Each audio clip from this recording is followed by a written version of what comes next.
Hello friend, welcome to my YouTube channel math solution. आज हम consistency के problem लेंगे। किसके प्रॉब्लम लेंगे? कंसिस्टेंसी के। इसमें जो है दो अननोन और आ गए, एक आ गया लैम्बडा और एक आ गया म्यू। ठीक है ना। अब कंसिस्टेंसी के कंडीशन क्या है? या तो नो सॉल्यूशन देगा, या वो यूनिक सॉल्यूशन देगा, या इनफाइनेट मैनी सॉल्यूशन देगा। अब ये तीनों केस है। अब ये तीनों केस से हटके कुछ भी नहीं आएगा आपको। अब ये तीनों केस की कंडीशन पता होना आपको कि नो नो सॉल्यूशन कब रहता, यूनिक सॉल्यूशन कब रहता, या फिर इनफाइनेट मैनी सॉल्यूशन कब रहता। तो चलो देखते हैं क्या करना है आपको। Investigate the value of lambda in mu so that the equation, these are the three equations, 2x plus 3y plus 5z is equal to 9 and so on. You have no solution. कब no solution देगा? पहला find करना है, then unique solution, then infinite many solution. तो no solution के लिए क्या condition है? अगर आप थोड़े समझदार है तो rank of C N augmented matrix is not equal to rank of A आना चाहिए। दोनों का रैंक जो है अलग अलग आना चाहिए, तो नो सॉल्यूशन मिलेगा। दूसरा, यूनिक सॉल्यूशन में क्या करना पड़ता? Rank of C is equal to rank of A is equal to number of unknown variable, number of unknown variable. ये कंडीशन है इसकी। अरे क्या बात है सर, बहुत ही आसान कर दिया आपने। केस नंबर 2 में ये आना चाहिए, तब जाके वो यूनिक सॉल्यूशन देगा, नंबर ऑफ अननोन वेरिएबल के बराबर में। अब थर्ड वन क्या है? इनफाइनेट मैनी सॉल्यूशन में रैंक ऑफ सी, यानी rank of C is what? That is augmented matrix. Augmented matrix किसके बराबर में आना चाहिए? यहाँ पे ए लिखना है। किसके बराबर में आना चाहिए? रैंक ऑफ ए के, और less than number of unknown variable, less than number of unknown variable, unknown variable. ये उसका केस नंबर 3 हो गया। ठीक है।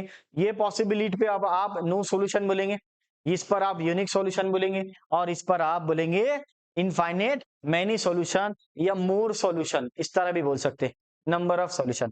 तो आपका पहला केस क्या है? Rank of C. Rank of C क्या है? रैंक ऑफ सी आपका, अब रैंक ऑफ सी क्या? आपका ऑगमेंटेड मैट्रिक्स है। किसके बराबर में आना? ए के बराबर में।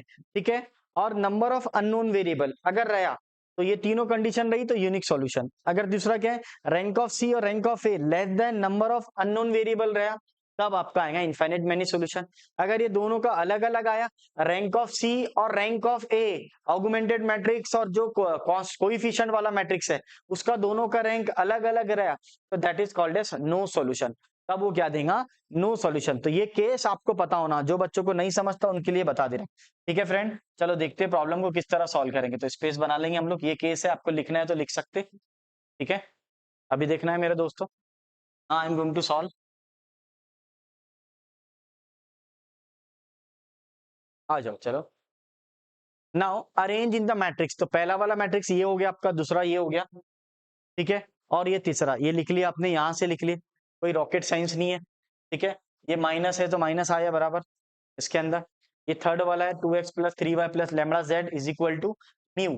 ठीक है, now arrange in the matrix. तो अरेंज इन मैट्रिक्स क्या होगा बोलो? जैसे आप अरेंज इन मैट्रिक्स लिखते, तो आपके मन में एक सवाल आता। कौन सा सवाल आता अरेंज इन मैट्रिक्स का? तो आपको तीन मैट्रिक्स लिखना पड़ता, एक, दो, और ये तीसरा नंबर, इस तरह। तो अरेंज इन मैट्रिक्स में आपका आ जाएगा 2, 3, 5, 7, 3, -2, 2, 3 लैम्बडा, और ये वाला आ जाएगा एक्स वाई जेड, और इसको हम बोले 9, 8 म्यू। ठीक है, इसमें जो मिलेगा coefficient of X Y Z, इसमें क्या मिलेगा? एक्स वाई जेड, और ये क्या रहेगा? कांस्टेंट रहेगा। क्या रहेगा? कांस्टेंट। तो ये मैट्रिक्स ए रहता, ये वाले मैट्रिक्स को एक्स बोलते, इस मैट्रिक्स को कैपिटल बी बोलेंगे। ठीक है, तो क्या मिलेगा आपको? A X is equal to B, इसको इक्वेशन नंबर 1 बोल दो।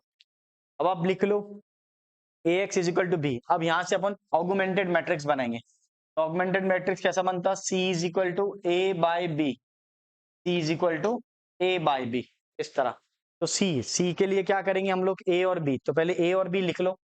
ए और बी क्या है? कौन सा मैट्रिक्स है बता दो। तो हम लोग लिख लेंगे 2, 3, 5, 7, 3, -2, 2, 3 लैम्बडा, और बी का मैट्रिक्स कितना है बोलो? 9, 8 म्यू। ठीक है, इससे हम लोग ऑगुमेंटेड मैट्रिक्स बनाएंगे। क्या बनाएंगे? Augmented matrix. लिखना है तो लिख सकते हैं अपन, let C be the augmented matrix, इस तरह पेपर में लिखना है ऐसा, ऑगुमेंटेड मैट्रिक्स। ठीक है, अब यहाँ पे अपन ड्रॉ करेंगे, सॉल्व करेंगे। ये आ जाएगा मेरा 2 3 5 7 3 -2 2 3 लैम्बडा। इसको ऐसा ड्रॉ कर लीजिए। आगे क्या दे हुआ है बोलो? ये जो इधर है तो 9 8 म्यू, इसको हम लैम्बडा बोलते हैं, इसको म्यू बोलते हैं। हाँ? ये नोटेशन पता होना आपको। ठीक है, अब इसको हमको सॉल्व करना पड़ेगा, क्योंकि अपने को रैंक ऑफ ए निकालना है या रैंक ऑफ सी निकालना है। उसी के ऊपर डिपेंड करता है अपना no solution, unique solution, infinite, many solution. तो हम लोग सी का जो रैंक निकालेंगे उसका प्रोसीजर आपको बताया हुआ है, किस तरह सॉल्व करेंगे। तो सबसे पहले डायगोनल मैट्रिक्स के नीचे वाला नंबर, तो ये नंबर को हमको जीरो करना है, इसको जीरो करना है, इसको जीरो करना है। अब आपको प्रोसीजर पता है कैसा जाना है। तो पहले आपको 7 को जीरो करना है सबसे पहले, देन आपको 2 को जीरो करना है। किसको जीरो करना है? 2 को। तो हम लोग इसको नेक्स्ट स्लाइड में सॉल्व करेंगे। चलो देखते हैं सी मैट्रिक्स किस तरह सॉल्व होगा। अब इसको सॉल्व करेंगे, रैंक यानी ऑगमेंटेड मैट्रिक्स का रैंक निकाल लेंगे। तो इसको जीरो करना है, तो कैसा जीरो होगा? R2 में चेंज आएगा, इसमें चेंज आएगा, R2 में चेंज आएगा, इसमें चेंज आएगा R2। तो यहाँ पर आ गया आपका R2। अब अगर मैं इसको R1 को अगर मैं 2 से मल्टीप्लाई करूं, इससे 2 से, पहले लिख लेता R1 किसको बोलते हैं, R2 किसको बोलते हैं। तो अब हम लोग ऑगमेंटेड मैट्रिक्स निकालेंगे। तो ये तो पता है आपको, इसको ऑगमेंटेड मैट्रिक्स बोलते हैं। ठीक है ना? तो यहाँ पे हम लोग को रैंक मेथड का यूज करके सॉल्व करना पड़ेगा। तो जैसे हम लोग रैंक मेथड यूज करेंगे तो आपको पता है कि below the diagonal element must be zero. तो जो भी डायगोनल के नीचे वाले नंबर है उसको हमको जीरो करना पड़ेगा। क्या करना पड़ेगा? जीरो। और वो आपको आता है, तो आपको पता है सबसे पहले ये नंबर को जीरो करेंगे, देन ये नंबर को जीरो। ये दोनों नंबर जीरो होने के बाद फिर आपको हिंट मिलता है, ऑटोमेटिक जीरो हो जाता। ठीक है ना? तो इसको जीरो करने के लिए आपको 2 से मल्टीप्लाई करना पड़ेगा। तो 7 2 जा 14 होता, और ये नंबर को मैं 7 से मल्टीप्लाई करूंगा, तो 7 2 जा अगेन 14, देन 14 माइनस 14 जीरो। तो आपको इस तरह आपको सॉल्व करना पड़ेगा। आप बोलेंगे सर मेरे को समझा नहीं, मैं बताता हूँ, एक सेकंड। तो यहाँ पे आपको क्या करना है, क्योंकि ये नंबर तो 7 है, देखो ये 7 है, ऊपर वाला 2 है। ठीक है, जब तक ये दोनों नंबर सेम नहीं होंगे तब तक वो जीरो होगा क्या? नहीं होगा। तो ऐसे सिचुएशन में आपको कुछ नहीं करना है, नंबर को इंटरचेंज करना है। क्या करना है? इंटरचेंज, ऊपर वाला नंबर नीचे से, नीचे वाला नंबर ऊपर से। देखो अभी इधर देखो, बताता हूं मैं। इसको आप 7 से मल्टीप्लाई कर लो, ये नंबर को आप 2 से मल्टीप्लाई करो। जब आप इसको 7 से मल्टीप्लाई कर रहे तो 14 हो रहा। अरे क्या बात है सर, आगे समझ में। और ये नंबर को अगर आप 2 से मल्टीप्लाई करेंगे तो ये भी 14 हो जाएगा। ठीक है ना? Then 14 minus 14 zero. तो इस तरह आपको ध्यान में रखना। अगर मान लो कहाँ पे, यहाँ पे अगर 1 नहीं आया, जैसे रैंक मेथड में 1 रहता था, तो आप लोग उसको मल्टीप्लाई करते थे कोई एक नंबर से, जो भी नंबर वहां दिख रहा है उससे। बट अगर नंबर इंटरचेंज है या डिफरेंट नंबर है, तो जैसे ही डिफरेंट नंबर है तो आपको क्या करना है, उसको इंटरचेंज करना है, ऊपर वाला नीचे से, नीचे वाला ऊपर से। यानी रो 1 को रो 2 से मल्टीप्लाई करना, रो 2 को रो 1 से मल्टीप्लाई करना। तो यही प्रोसीजर आप लोग इसके अंदर सॉल्व करेंगे, तो इससे आ जाएगा आपका आंसर। चलो देखते हैं किस तरह सॉल्व होगा। Now I am going to solve. Check करना फ्रेंड, यहाँ पे R2 changes to R2 minus R1, दोनों का साइन सेम है इसलिए माइनस होगा। फिर मैंने आपको बोला R2 को R1 के नंबर से मल्टीप्लाई कर, तो 2 आ जाएगा। फिर R1 को R2 के नंबर से, तो ये तो आपको इतनी अकल होना कि ये R1 है, this is one R2 and this one is R3, यानी रो 1 रो 2 रो 3। तो आप क्या करेंगे, R2 को R1 का नंबर लेंगे और R1 को R2 का नंबर, तो ये आ जाएगा 7। ठीक है, तो ये ऑपरेशन करेंगे। फिर इसको जीरो करने के लिए डायरेक्ट हो जाता, क्योंकि ये नंबर 2 है और ये भी 2 है, तो आप डायरेक्टली सॉल्व करेंगे R3 माइनस R1, क्योंकि 2 माइनस 2 जीरो होता। सर आप यहाँ पे मल्टीप्लाई नहीं करेंगे क्या? नहीं, यहाँ पे क्यों करेंगे मल्टीप्लाई, यहाँ तो डायरेक्ट 2 ही है ना, 2 माइनस 2 जीरो होता। क्या इसमें रॉकेट साइंस थोड़ी है? अब देखना, तो that is R3 minus R1। अब हम लोग क्या करेंगे, चलो देखते हैं। Now I am going to solve इसका, ये ऑपरेशन मैं साइड में ले लेता हूँ। 2R2, 2R2 क्या था, R2 से मल्टीप्लाई करो 14 6 माइनस 4 16, देन 7R1, R1 को मैं 7 से मल्टीप्लाई करूंगा, अगेन 14 21 35 और 7 9 जा 63। अब इसको सब्ट्रैक्ट कर लो। ठीक है, दिस वन 0, -15, दिस इज -39 और दिस इज 47। ठीक है, 16 - 63 इज 47। ठीक है, अब यहाँ पे अगला जो ऑपरेशन है R3 - R1, वो क्या है? उसमें लिख सकते कि आप ऐसा साइड में लिख लिए तो बहुत अच्छी बात, नहीं लिखे तब भी चलता। क्यों सर, क्यों? ताकि R3 - R1 ही है, डायरेक्ट ही आपको दिखता 2 - 2 0, 3 - 3 0, तो आपके डायरेक्ट क्लियर होता। हम लोग डायरेक्ट ऑपरेशन लिखेंगे ऑगमेंटेड मैट्रिक्स का। C इज इक्वल टू 2 3 5 9 आ गया यहाँ तक। R2 क्या है? 0 -15 -39 -47। ठीक है, और R3 - R1, ये ऑपरेशन कैसा करेंगे चेक करना। 2 - 2 0, 3 - 3 0, लैम्बडा -5। अरे क्या बात है सर, सर लैम्बडा लैम्बडा का क्या वैल्यू है वो तो पता चलेगा आगे। फिर म्यू -9, तो this is one is mu -9। यहाँ तक आ गया। अब देखना मेरे दोस्तों, ये लैम्बडा -5 हो गया, ये म्यू -5 हो गया, म्यू -9 हो गया। ठीक है ना, अब आप इसका रैंक निकालेंगे, तो रैंक कैसा निकलेगा? जब तक लैम्बडा और म्यू का वैल्यू डिसाइड नहीं होता तब तक उसका रैंक नहीं निकलेगा। ठीक है ना, लेकिन क्वेश्चन में क्या पूछा उसने? क्वेश्चन में पहला पूछा नो सॉल्यूशन, दूसरा पूछा unique solution, third one is infinite minus solution. अब आप मुझे बताओ यूनिक सॉल्यूशन का, सॉरी नो सॉल्यूशन का डेफिनेशन क्या है? क्या है डेफिनेशन नो सॉल्यूशन का?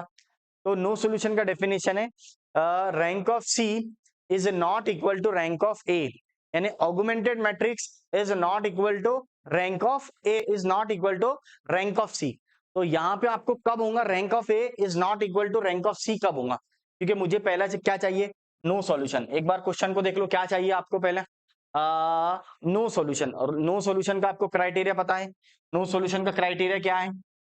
तो rank of C not equal to rank of A होना। ठीक है ना, तभी नो सॉल्यूशन होगा। अब आपको सबसे पहले रैंक ऑफ सी निकालना है, रैंक ऑफ ए निकालना है। तो आप अगर आप इसका रैंक देखेंगे तो रैंक ऑफ सी क्या है चेक करो। रैंक ऑफ सी बोलो क्या है यहाँ पे? सबसे पहले रैंक ऑफ सी आ जाएगा आपका 3। ठीक है, 3 आ गया। ठीक है, और रैंक ऑफ ए क्या है? तो ए का मैट्रिक्स भी निकाल लो आप साइड में। तो 2 3 5 और 0 -15 -39 0 0 लैम्बडा -5। ठीक है, अब लैम्बडा की वैल्यू पर डिपेंड करता इसका रैंक आना। ठीक है ना, तो नो सॉल्यूशन कब रहेगा? तो सर नो सॉल्यूशन कब रहेगा? मैंने आपको कंडीशन बताया, नो सॉल्यूशन तब रहेगा जब rank of C is not equal to rank of A, rank of C is not equal to rank of A. अब ये कब रहेगा ये बताओ। तो इसके लिए आपको कब रहेगा? The system have no solution, the system have will have no solution,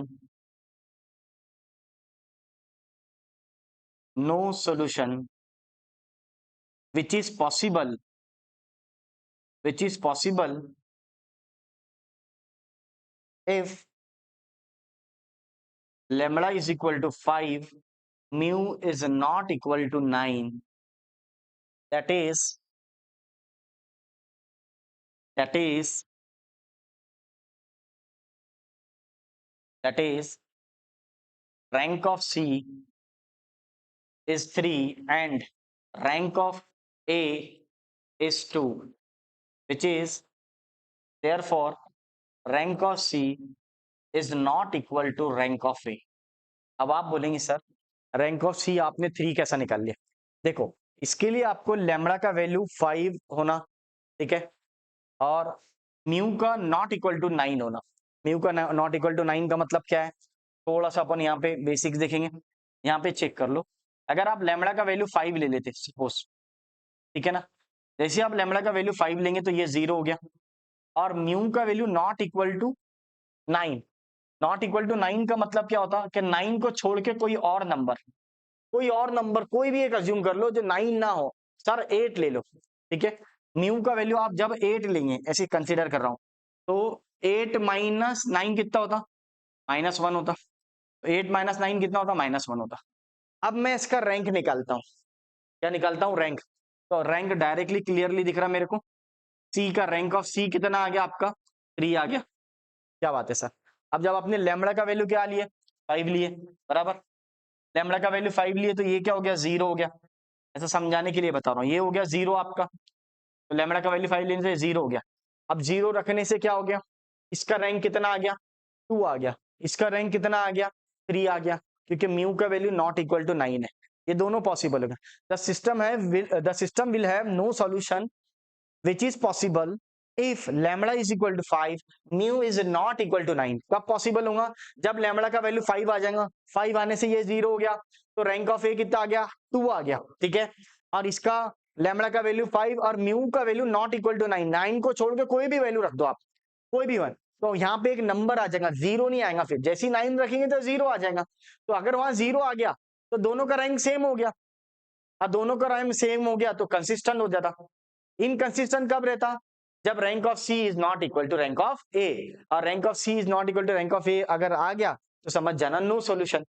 कौन सा सॉल्यूशन, नो सॉल्यूशन। तो system have inconsistent, system have ये भी लिख सकते, इनकंसिस्टेंट, इनकंसिस्टेंट है, इसीलिए ये नो सॉल्यूशन दे रहा, ठीक है। लेकिन ये कब पॉसिबल होगा ये भी समझ लो। अरे बाबा यहाँ पे क्या है, लैम्बडा -5 है, तो लैम्बडा का वैल्यू 5 रख दिए तो ये 0 हो जाएगा, ये 0 हो गया, ये 0 होने से इसका रैंक कितना आ गया, इसका रैंक आ गया 2 आ गया, और ये 0 होने से ये इतना ही 0 आ रहा है, ये टोटल थोड़ी 0 हो रहा, क्योंकि म्यू का वैल्यू नॉट इक्वल टू 9 रखे ना आपने, क्या अज्यूम करे आपने, -8 करने से ये -9 आ गया, 9 को छोड़ के कोई भी वैल्यू। तो the system will have no solution which is possible if lambda is equal to 5। कब पॉसिबल होगा, जब lambda is equal to 5, lambda is equal to 5 रखने से ए का जो रैंक आ गया 2 आ गया, ठीक है, और mu is not equal to 9 रखने से सी का जो रैंक है वो 3 आ गया, ठीक है ना, क्योंकि वो लैम्बडा और म्यू की दोनों की वैल्यू पर डिपेंड करता। किस पर डिपेंड करता हूं, लैम्बडा और म्यू, क्योंकि यहाँ पे आप देखो, नोटिस करो, ये क्या है आपका लैम्बडा -5, ये क्या है आपका म्यू -9। तो जब तक ये दो अननोन का वैल्यू पता नहीं आपको, तब तक आप उसका रैंक निकाल सकते क्या, नहीं निकाल सकते। तो आप उसको अज्यूम करते कि अगर मान लो लैम्बडा का वैल्यू तूने 5 ले लिया, तब भी उसका रैंक 3 आएगा, लेकिन लैम्बडा का वैल्यू अगर तूने 9 ले लिया तो 0 हो जाएगा, सॉरी लैम्बडा का वैल्यू बोला, म्यू का वैल्यू अगर आप 9 ले लेंगे तो 0 हो जाएगा, क्या हो जाएगा, 0 हो जाएगा। तो दोनों का इक्वल आ जाएगा, ठीक है ना। तो इक्वल नहीं आना चाहिए, क्योंकि अपने को सिस्टम क्या चाहिए, नो सॉल्यूशन। तो नो सॉल्यूशन कब पॉसिबल है, जब लैम्बडा का वैल्यू 5 रखेंगे, म्यू नॉट इक्वल टू 9 रखेंगे। तो पहले का आंसर ये है आपका, फर्स्ट का आंसर क्या है आपका, this one is the first answer. तो that is no solution. No solution कब है, जब rank of C is not equal to rank of A. और ये कब पॉसिबल है, जब लैम्बडा का वैल्यू 5 रखे और mu is not equal to 9 रखे, ठीक है। ये आपका पहले का आंसर है, फर्स्ट वाले का। फर्स्ट वाले का क्या बोला उसने, नो सॉल्यूशन। अब आपको यूनिक सॉल्यूशन होना। अब आपको पता है यूनिक सॉल्यूशन क्या रहता है, कि रैंक ऑफ सी यानी augmented matrix is equal to rank of A is equal to number of unknown variable के बराबर में आया, तभी वो यूनिक सॉल्यूशन देगा। तो यहाँ पे चेक करना कि अगर आप लैम्बडा का वैल्यू नॉट इक्वल टू 5 रख देंगे, जैसे आप लैम्बडा का वैल्यू नॉट इक्वल टू 5 रख देंगे, तो यहाँ पे कोई दूसरा नंबर आ जाएगा, 0 होगा क्या, नहीं होगा, क्योंकि 0 नहीं हुआ अगर वहां पे, ठीक है। क्योंकि लैम्बडा का वैल्यू नॉट इक्वल टू 5 रख दिया, 6 रख दिए मान लो आपने, अभी का आपने 6 रख दिए, जैसे ही आपने 6 रखे तो ये 6 माइनस 5 6 माइनस 1 कितना होता, 6 माइनस 5 1 हो गया, 6 माइनस 5 1 आ गया, तो यहाँ पे नंबर आ गया कोई। तो यहाँ पे भी, यहाँ पे एक्चुअल में यहाँ पे लैम्बडा -5 होना, एक्चुअल क्वेश्चन ऐसा है वो, लैम्बडा -5। जब आपने लैम्बडा का वैल्यू 6 रखे तो ये यहाँ पे भी 1 आ गया, ठीक है, 1 आ गया। अब आप मुझे बताओ रैंक ऑफ सी क्या मिलेगा आपको। तो सर म्यू का वैल्यू डिपेंड नहीं करता क्या, नहीं, म्यू का वैल्यू डिपेंड नहीं करता, म्यू को आप कोई भी वैल्यू रख दो, म्यू का 0 भी चलता, 9 भी चलता। सर 9 रख देंगे तो 9 रख देंगे तो 0 आ जाएगा, उससे रैंक पे कोई इफेक्ट थोड़ी पड़ेगा, क्योंकि रैंक तो 3 आना है सी का। अगर मान लो म्यू का वैल्यू आपने कोई भी लिए, कोई भी लेने का, तो मान लो मैंने 9 ले लिया, कोई बच्चा बोलेगा सर 9 ले लो, 9 लेने से यहाँ 0 आ रहा, तब भी इसकी रैंक 3 आएंगी, क्योंकि नंबर ऑफ नॉन जीरो रोज रहता। तो आप नंबर ऑफ नॉन जीरो रो का मतलब क्या होता, 1 2 3, ये 0 आने से भी मान लो यहाँ 0 भी आ गया, तब भी इसका रैंक 3 रहेगा, इससे कोई इफेक्ट पड़ेगा क्या, कुछ भी इफेक्ट नहीं पड़ेगा। तो the system will have unique solution which is possible if lambda is not equal to 5, lambda की वैल्यू पर डिपेंड करता, क्योंकि जैसे अगर लेमड़ा का वैल्यू 5 हो जाएगा तो ये 0 हो जाएगा, इसका रैंक 2 आ जाएगा, ठीक है, और इसका रैंक 3 का 3 रहेगा, क्योंकि अब मुझे तो यूनिक सोल्यूशन चाहिए।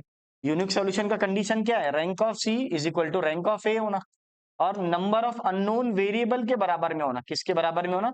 Number of unknown variable.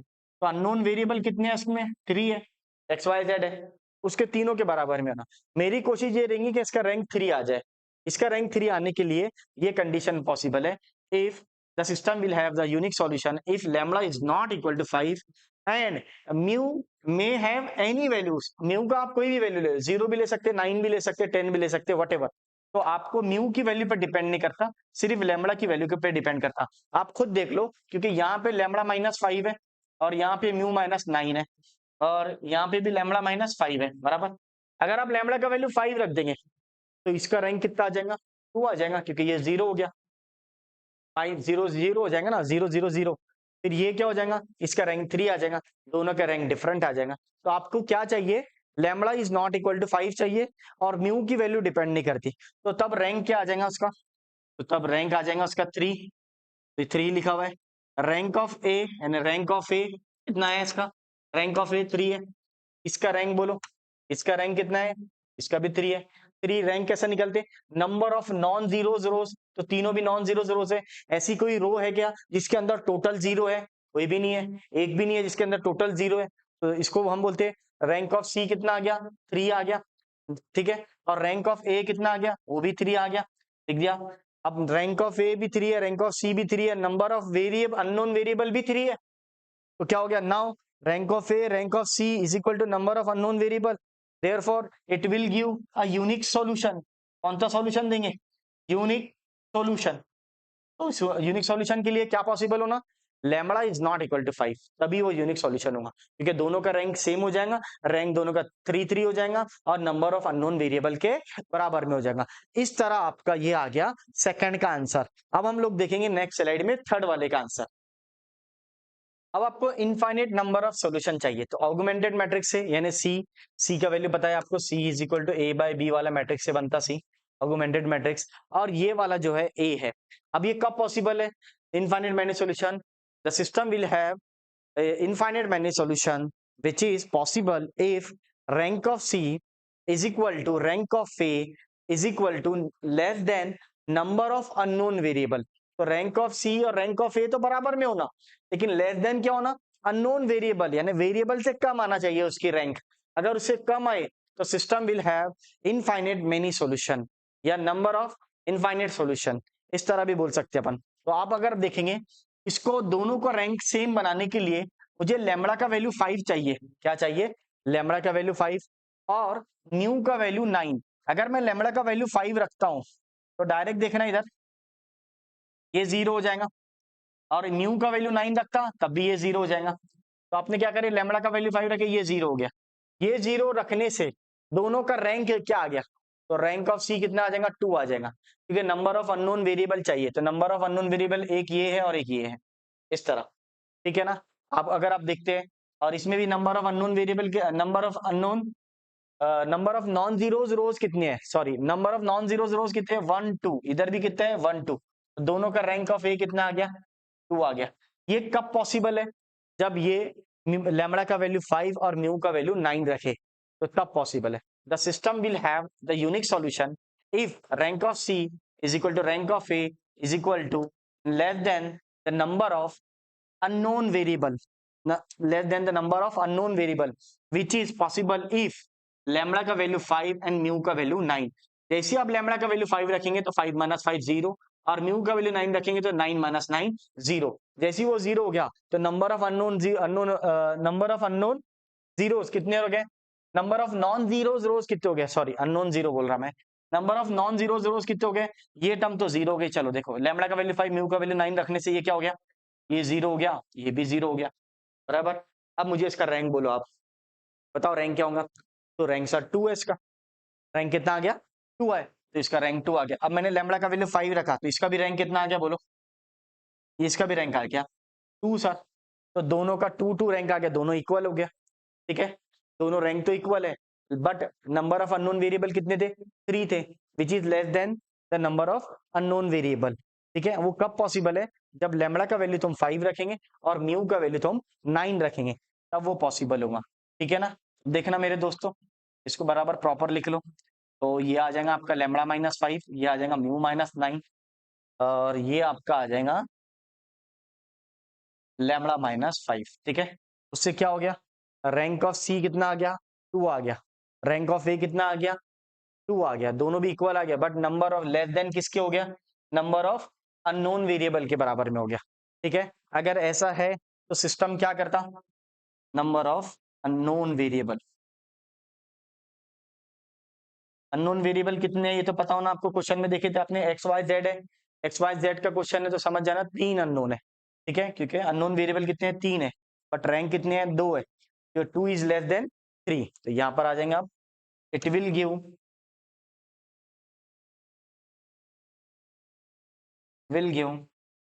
Infinite number of solution, infinite number of solution. ठीक है, वो कब पॉसिबल है, जब rank of C is equal to rank of A but less than the number of unknown variable रहे, कब possible है वो, rank of C, rank of A and less than the number of unknown variable.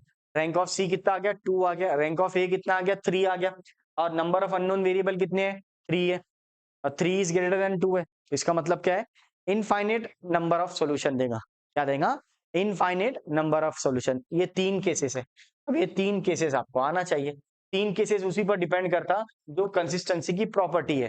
Consistency की property क्या है, अगर दोनों का रैंक बराबर नहीं रहा तो इनकंसिस्टेंट रहेगा, नो सॉल्यूशन देगा, दोनों का रैंक बराबर है और नंबर ऑफ वेरिएबल के बराबर में है तो यूनिक सॉल्यूशन देगा, दोनों का रैंक बराबर है but less then unknown variable है तो इनफाइनेट नंबर ऑफ सॉल्यूशन देगा। इस तरह आपको प्रॉब्लम सॉल्व करेंगे, सबसे पहले आपको प्रॉपर्टी पता होना इनकंसिस्टेंसी की, फिर आप अच्छे से प्रॉब्लम सॉल्व कर सकते, और ये लैम्बडा की वैल्यू पर ही डिपेंड करता है इसका रैंक, तो आप एक दोनों लैम्बडा और म्यू की वैल्यू को डिसाइड करके आप ये solution, unique solution, no solution solve कर सकते। ठीक है फ्रेंड, इस तरह आपको प्रॉब्लम सॉल्व करेंगे। वीडियो पसंद आया अगर तो लाइक शेयर एंड सब्सक्राइब कीजिए।